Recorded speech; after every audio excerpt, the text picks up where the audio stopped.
প্রবাসে যখন ঈদ আসে না, হায় হায় আজকে তো ভিডিও কল। আপনাদের নোয়াখালীর কাহিনী আমার মনে আছে। আমি হজে ওমরায় গেছি, তো চলে আসবো, ট্যাক্সি ভাড়া করছি, চেহারায় বোঝা যাইতেছিল না কোন দেশের। আমি বৈশাখী, আমি মনে করছি ইন্ডিয়া পাকিস্তানের হবে, নাদুস নদুস চেহারা সুন্দর। তো আমি উর্দুতে জিজ্ঞাসা করলাম তোমার বাড়ি কোথায়? বাংলাদেশে। তাইলে আমি বললাম তোমার সাথে তার উর্দু বলে কোনো দরকার নেই। কোথায় বাড়ি? কয় নোয়াখালী। কতদিন এখানে? কয় 25 বছর।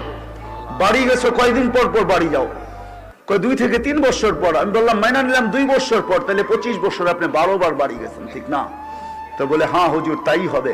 তো আমি বললাম যে আপনি তো জীবনের কোনো মজাই দেখেন নাই। বৎসরে 25 বছরে 12 বার বাড়ি গেছেন। 2 মাস থেকে 3 মাস ছিলেন, 36 মাস। 3 বছর আপনি বাড়িতে ছিলেন, 23 বছরই আপনি বাহিরে আছেন। লাইফের তো কোনো মজা আপনি বোঝেন নাই। হয় হয় আমি জানি না আমার কথার ভিতরে যে বিষ মাখানো ছিল, সে হ্যান্ডে